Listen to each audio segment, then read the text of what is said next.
Aujourd'hui, nos agriculteurs sont dans une extrême difficulté. Il faut savoir qu'il y en a, tous les 2 jours, il y a un agriculteur qui se suicide. Donc moi, je demande, très simplement, soit on remet un cadre à l'agriculture, c'est-à-dire qu'on ouvre une crise à Bruxelles et on dit, nous, on ne marche plus dans ce système. Il faut renégocier la PAC. Il faut la reconstruire. Ils l'ont détruit par petits bouts.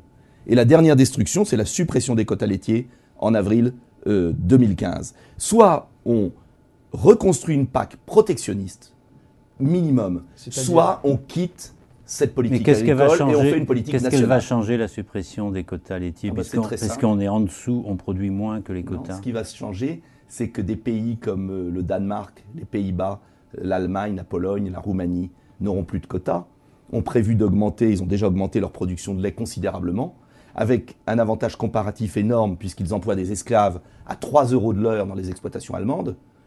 Et donc, ils vont envahir le marché, augmenter la production, les prix vont encore plus chuter, et on va délocaliser les productions de fromage dans ces pays-là. Voilà la réalité. Vous allez avoir dans les mois qui viennent une déstabilisation des producteurs laitiers considérable. Déjà, ils sont en train de crever, avec un prix du lait qui a rechuté de 10 centimes depuis 1 an. Je peux vous dire que ce qui va se passer, ça va être pire que la crise de la sidérurgie. On n'imagine pas ce qui va se passer dans nos campagnes à partir de cette année. Donc moi, je demande un équilibre. Il faut de la modernisation, il faut alléger les contraintes sur les agriculteurs, il y a trop de normes, etc. Mais il faut aussi un minimum de protection, c'est tout. Il faut du bon sens. Plus assurantielle, Nicolas Dupont-Aignan, une PAC plus assurantielle, il faut garantir un revenu, un peu comme le modèle, ce qui se fait aux États-Unis. Ce qui se fait au Canada, il marche très bien. Ce qui s'est fait en France, en Europe. C'est quand même curieux d'avoir réussi une belle politique agricole commune européenne. Donc moi, je ne suis pas contre l'Europe, je suis contre la mauvaise Europe. Et de la laisser détruire. Et ce qui est gravissime, c'est de voir le président de la République, et là j'accuse, écrire dans une interview toute récente au Monde agricole, j'ai écrit à la Commission. Si vous voulez, si les hommes politiques français ne comprennent pas qu'on n'a pas besoin d'un petit télégraphiste, qu'on n'a pas besoin d'un gouverneur d'un Länder allemand, qu'on n'a pas besoin d'être sous les ordres de Mme Merkel, s'ils ne comprennent pas que les Français veulent un président de la République et un Parlement qui gouverne, eh bien, cette classe politique sera balayée. Et ce sera tant mieux. Il y a un moment, il faut arrêter de prendre les Français pour des imbéciles. Sur la PAC et sur l'agriculture. Et sur l'agriculture, vous dénoncez aussi une forme de démagogie environnementaliste.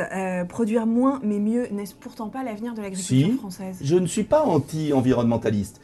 En revanche, je suis contre certaines réglementations absurdes. Hier, j'ai beaucoup discuté avec les agriculteurs. Par exemple, aujourd'hui, un agriculteur n'a plus le droit de curer un cours d'eau. Ce qui fait qu'ils ont des drainages qui sont bouchés. Ah, mais il y a la police de l'eau qui vient leur interdire d'aménager les fossés. On est en plein délire. C'est-à-dire que je pense qu'il faut réduire les pesticides, c'est une évidence. Et je suis beaucoup plus environnementaliste qu'on le croit, puisque hier même je me suis heurté un peu aux céréaliers, je leur ai dit, vous devez réduire les pesticides, vous devez comprendre que la population attend une autre qualité. Notamment, pourquoi est-on déficitaire en France en bio? C'est insupportable. Mais en même temps, il faut arrêter les réglementations débiles. Et les agriculteurs sont dans une incompréhension parce qu'ils ont le sentiment que vraiment, on met en place des normes absurdes. Je crois qu'il faut un mélange harmonieux, il faut protéger un peu plus, il faut les inciter à aller vers une production sans pesticides, sans produits dangereux. Il y a un équilibre à trouver, mais qu'on devrait trouver, on l'a fait quand même. Pourquoi n'est-on plus capable de faire ce qu'on a su faire? Tout simplement, je vais vous dire, parce qu'on a accepté une logique industrielle malsaine qui correspond aux Pays-Bas, au Danemark, à l'Allemagne. Mais ce n'est pas le même paysage, ce n'est pas la même densité. La France a besoin d'une agriculture de montagne, la France a le Massif central, on n'est pas l'Allemagne. Donc le modèle ferme des 1000 vaches, c'est pas... J'y suis totalement hostile. Je vais vous dire pourquoi. Parce que c'est un modèle où les vaches ne sortent plus. J'ai été visiter la ferme des 1000 vaches pour me rendre compte. J'essaye de parler de ce que je connais. Il y a tellement de gens qui parlent de ce qu'ils ne connaissent pas. Moi, j'ai voulu aller voir. Ça peut être séduisant, l'idée d'être plus productif. D'ailleurs, les promoteurs sont sincères. Ce sont des gens sincères, contrairement à ce qu'on croit. Simplement, les vaches ne sortent plus.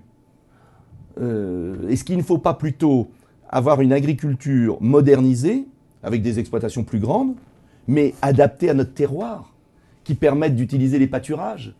Et imaginez une France sans pâturage. Donc je crois qu'il faut un équilibre, c'est tout. Et c'est très intéressant l'agriculture, et malheureusement un peu tragique, parce que ça symbolise tout ce qui se passe dans notre pays.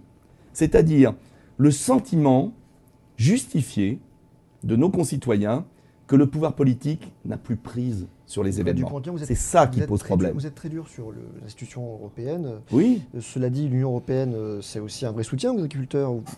Concrètement, face à l'embargo agricole russe, l'UE annonce la création d'une aide de stockage au port.